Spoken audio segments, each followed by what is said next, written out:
All right, good morning, gang. Tradingology.com's trading room for July 29th, 2020. How's everyone doing this fine morning? Check my speakers. I'm always a little low because I turn it down later. There we go.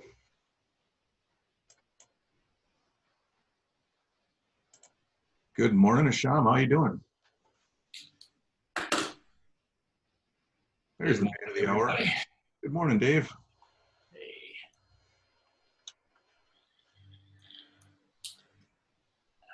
We both got t-shirts on today. Oh no, I got my Oh, you get a collar. 2 days in a row. Watch out. Polo. Holy cow. I've got a t-shirt on today. This is the most expensive t-shirt I've ever purchased. Nice. I was in, I think it was in New York City, and the temperature went from 60 to 80 in one day. And I didn't bring any t-shirts or any light clothing with me at all because it was like 50, 60-ish, and then all of a sudden it went to 80. And I went into a J. Crew, and I bought this t-shirt. Guess how much I paid for it? It was not $9. Huh? I'm gonna guess 60. Nope. Uh-oh. That sounds I was desperate. I paid $73 for this t-shirt. I know, it's like incredible. It is a great t-shirt though. I mean, if you feel it, it's just absolutely, beautiful. I don't know. It's not worth $73 though. right, exactly. Plus at the time, it's all about what you need, right? If you're starving, you'll pay $100 for a bottle of water. Yeah. I mean, I could have gone to one of those sidewalk vendors and got one for, 15, 20 bucks, but 3 for 15 that you can wash one time. Yeah, exactly. I said, this will probably last me a while, and it has. I mean, I bought this like 5 years ago, and I've worn it quite a bit. See, you got your return on your investment. It's super comfortable. All right, how's everybody doing out there today? We got a good crowd coming in today. Nice. I am well, Asham. Good morning, Steve and Andre, BD. Good to see you guys. Got a full crew coming in here. Good morning, Steve, Andre, Asham, BD. Asham again. We had a nice little trade on our ES this morning. We were in at 32.25 and rolled it up a little. A couple guys took 5 points and got out. Had a few questions, and we're right around it. Almost was a hard exit here, but not quite yet. There's a few people that may still be in, but that was a nice trade. Yeah, beauty. I did notice, I haven't looked at it or I haven't seen this one in a little while. I was watching the BOP just on the side of out of the corner of my eye. And I caught a little, on the 10-minute chart, we had a little bull trap here. Yes. Which it had to fight through on both the SPX. That obviously we see in the Dow because it uses the same underlying NYSE. So once that cleared out and the bullish herding, or the balance of power came in, was exactly when that move happened. So you compare that to the futures, and that's why we didn't move shortly after, but then the herding took place and our trade was activated. Yep, that's absolutely right. Good. And again, we are flatlined on the up and down volume. Look at that. Yeah. Reminder for those that haven't seen it, FOMC again today, so I think that's going to be part of it as well. That was part of why I think it chopped early until the market decided to do something. But it will probably chop again after it made a move. Because look at this separation and the issues in the volume. Yeah, that's big. Well, the gray line on the top is the volume line. So there's a lot more volume going into those stocks that are up. So the advanced decline is the green line, the volume is the gray. So there's a lot of volume in those few number of stocks that are going up. Yeah, going into the fewer issues, which is, we typically like to see it where they match.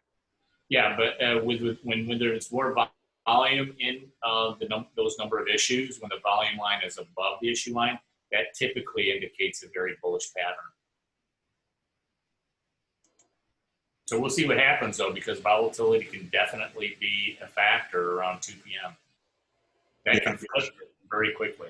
And speaking of volatility, we did notice that we've dropped down into the 70s on the MT vol. Yeah, we broke down through 80.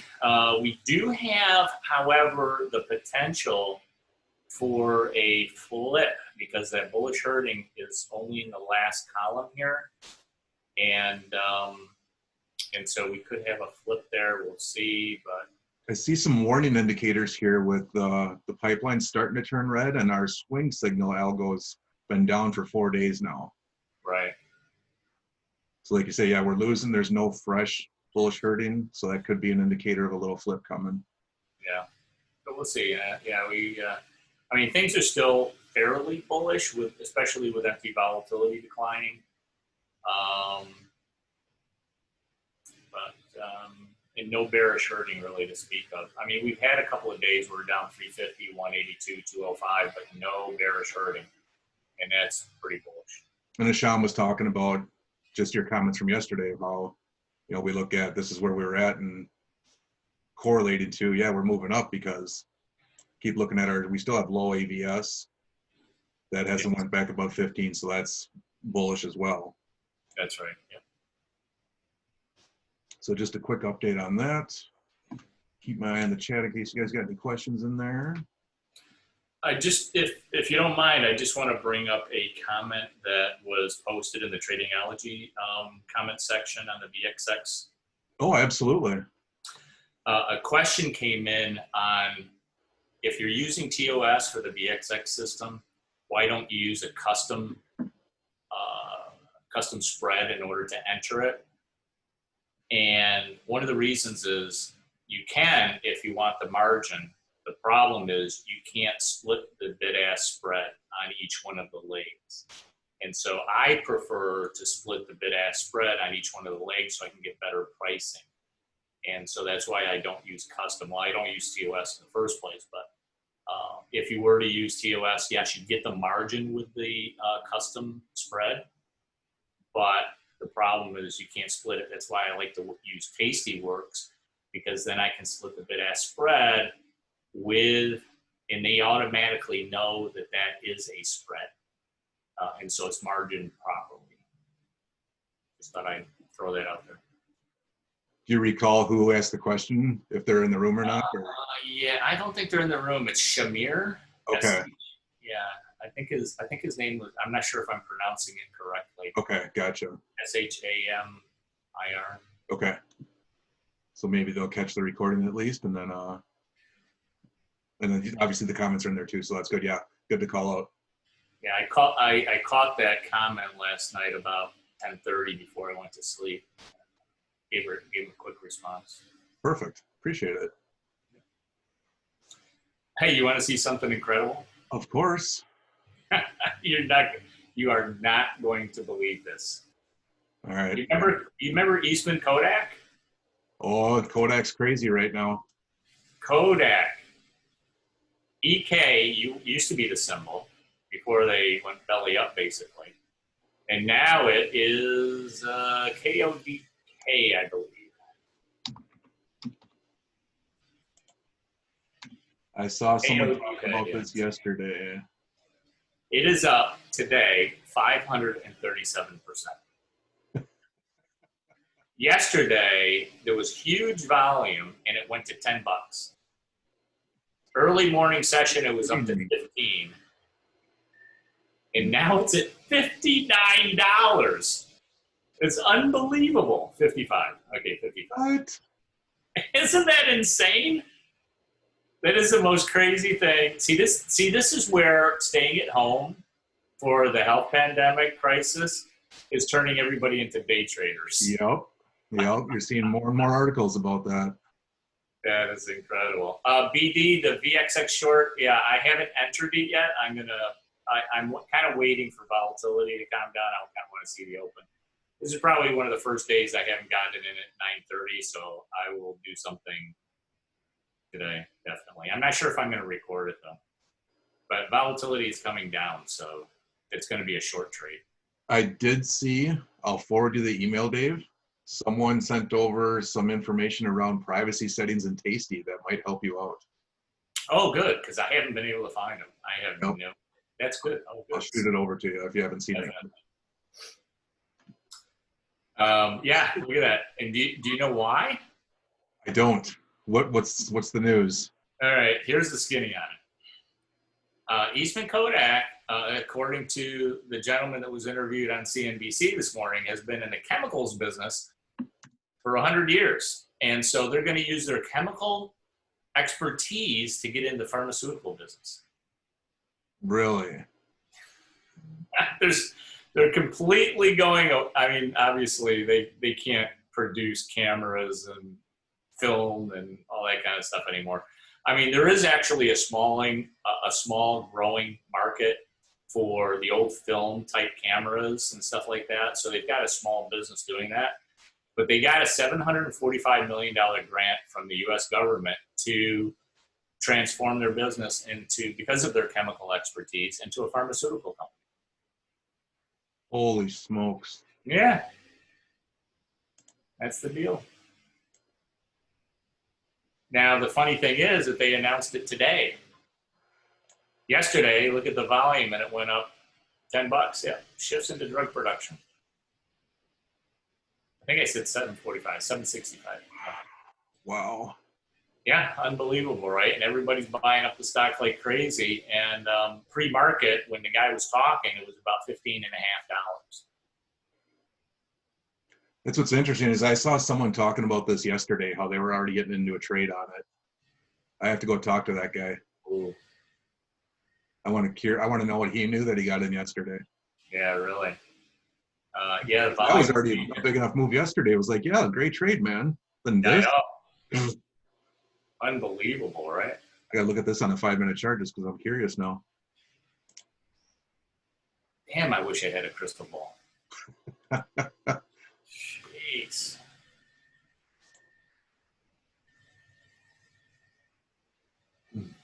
Wow. Smooth as could be. Right up. Yeah, pre-market, when I looked at it, it was about $15. And then, I mean, when that news hit, it just kept climbing. You could have bought it a couple weeks ago for $2.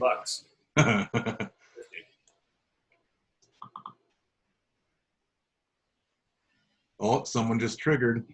Let me look. There's the hard exit. Boom. Good job, David. Is David in the room? David's busy trading. Or no. Someone just mentioned in the Slack channel that we hit a target, so that was it. That is just ridiculous. Steven says, hey, Dave, off topic or subject, are you going to be doing a trading room or weekly updates on the VXX trades? I have a few questions that I emailed. No, I don't think so. I mean, it's pretty self-explanatory. If you have any questions, this is the place to put them in.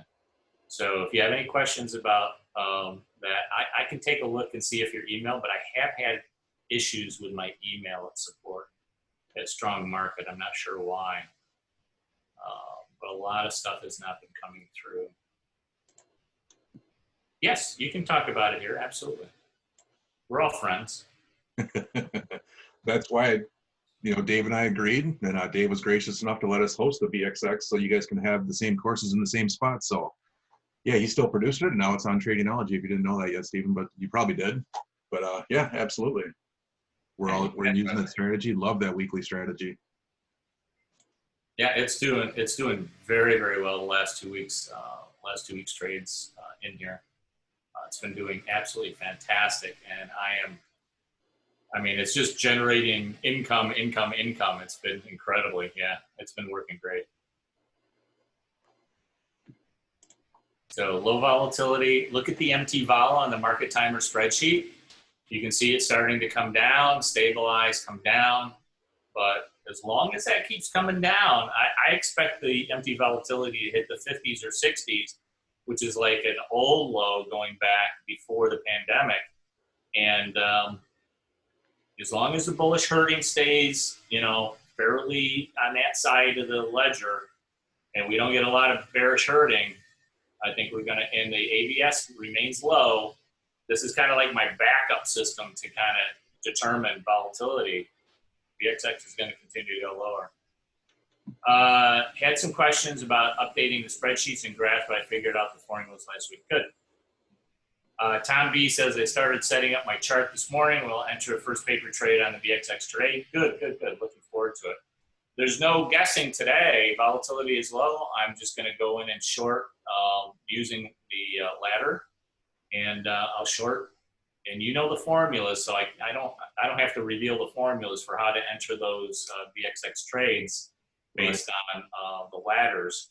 You guys know how to do that, but it's a short position today. So what I can do is I can announce here every Wednesday, now that we're doing Wednesdays, hey, it's either short or long. There you go. Yeah, you bet. Yeah. Yes, it is. Absolutely, Tom. Cryptocurrencies are getting a bid. Continue to move higher. XRP is starting to rock. Yeah, I heard we're up at hit 24 or something. I didn't look this morning yet. It's 24.12. I think we're going to hit 25, 26 before we're done. Bitcoin is moving up. It's at 11,256, up $318 today. Ethereum is up. Any other coins you guys are interested in? I could take a look. But yeah, market looks healthy. How's Link doing? Link has underperformed right now. It's down 1.77%. It's at 712. I got out at 7. Sideways, didn't it?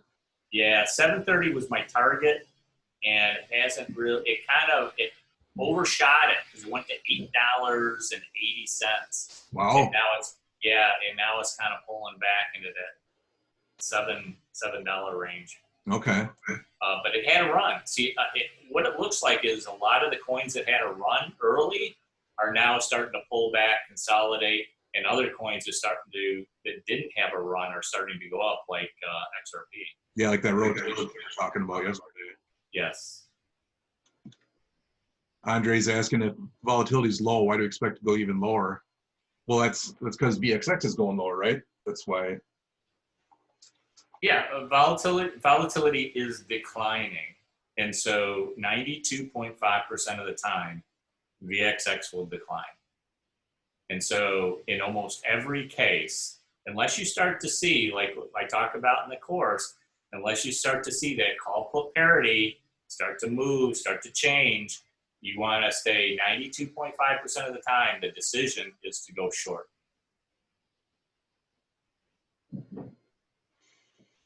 Sean's asking if you can even do a video in sim. They don't really do a sim on Tastyworks, Sean. Remember, they have like a 2-day or a 2-week something, what do they call it, like their challenge, where you can quote unquote paper trade it. They don't have a long standing, you can't always just have a paper trade account like you can with other deals. So yeah, they call it a challenge, and when you open up the program, they keep asking if you want to do a challenge. I haven't actually taken that yet. I never did the sim, but maybe I could do it just for the purpose of doing the trades. And we'll review, we got some info on privacy, so we'll review that later today, Asham, or later this week to see if that helps out Dave on that. Yeah, I've never taken that sim trade, so maybe I could do it just to do the videos.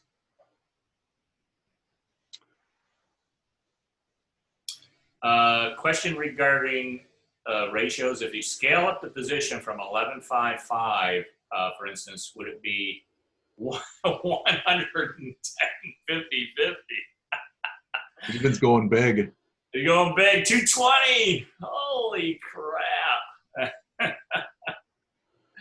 Or do you just keep a short one contract or the 2 longer contracts? Well, I'll tell you what. If you scale to that size, in all seriousness,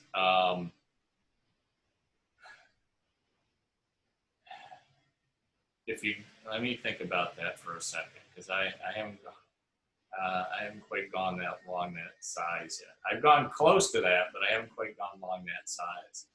And when I did it, I would do 10% of your short or long position, or your short position, more. So that looks right to me. So if you're 10% of your short position on a short VXX ladder, then that would be correct. Yes. Yes. And you're buying dinner, Steven, if that's what you're trading at. Yes. Or we need to go out for something. And you know, the nice thing about Tasty Works is it's still a $30 commission. That's it for that, even the size of those contracts. Yeah, having that cap on there is fantastic. Yeah, $30. That's it. $10 a leg max. Imagine that 10 years ago compared to that to a. No. Now, when I was trading big contracts, I had, I was doing 250, 500 option contracts at a time on some issues. And I was paying through the nose for those on Thinkorswim. And they were expensive. Oh, he's at 80, 41, 41 now. So I would go 88, 40, 40. So I'd go 10% on the shorter side. So it'd be 88, 40, 40 if you're short. I think that's probably a good measure because if you're going 11, 5, 5, you're 10% on the shorter side. I would keep the percentages correct.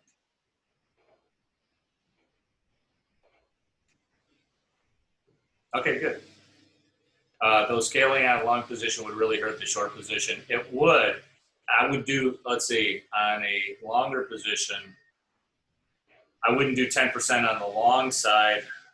Well, you do 10% on each leg on the long side, yes. Yeah, 10% on the long side on each leg, not just on one leg.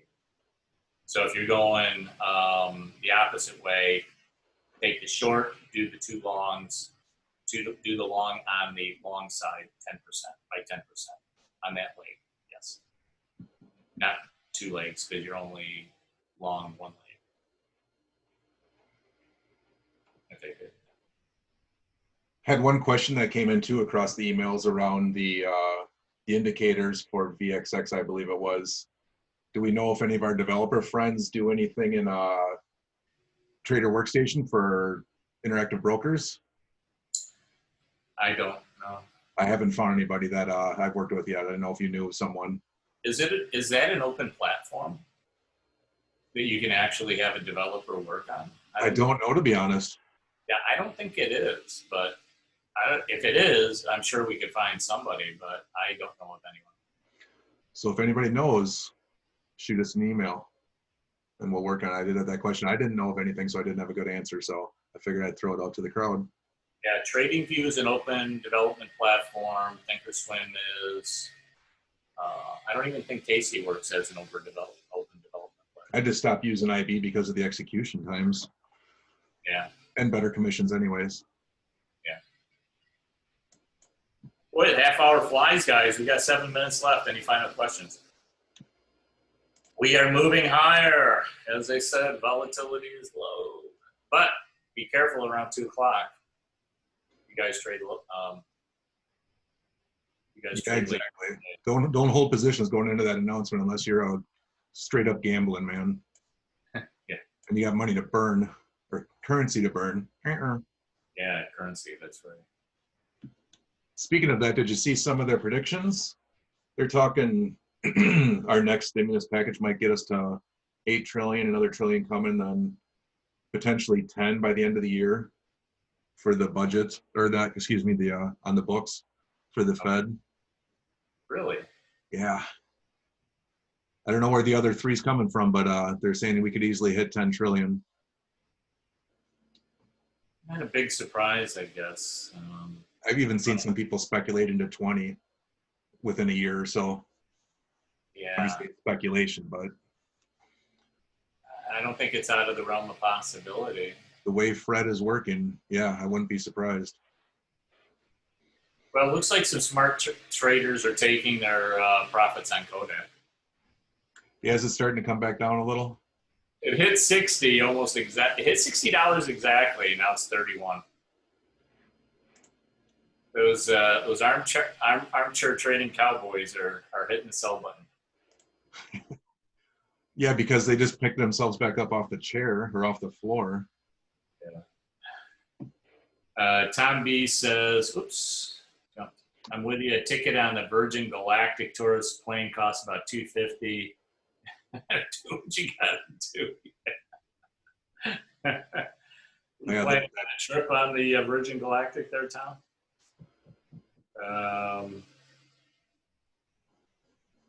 he's the one that's he needs to talk to Steven that's trading those contracts so they can buy their plane ticket maybe. Yeah. Steven says, with the VXX bouncing off the lower support on the current Darvis box twice, we look to go up, to go short, or wait until the retrace.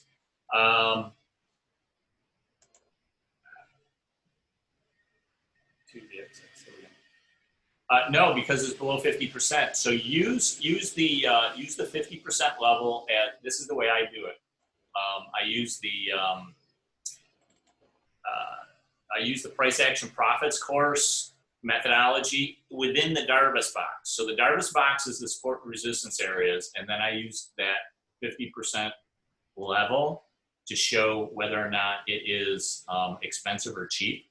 And so if it's under the 50% level, I may wait until it goes up to like 29.91, which is where that 50% level is within that Darvis box. But right now, I don't see any reason not to get into the short position anytime today. Because it is a Fed announcement day, though, the reason I'm kind of hesitant is I want to see what happens at 2. So I might enter a late day trade today. So this might be hard to answer. I'm just thinking, speaking of that, and if you were to think back over the last year that you've been trading this while you created it, how many weeks did you not put a trade on? I put a trade on every single week. Every single week you had a trade? Every single week for the last year. Yeah. Okay. I mean, unless there was a Fed announcement or something like that, I wouldn't put it in at 9:30 in the morning or 9:40 when I fire up everything. I might wait, until after the Fed announcement, see if there's a little volatility there. Okay. Volatility would be good because I can get more premium. Right. But the trend is still down. So. Okay, makes sense. And there is a little bit of a double bottom, I suppose, but it's already broken that low. So if it's broken the low, then the high probability trade is it will continue to go lower.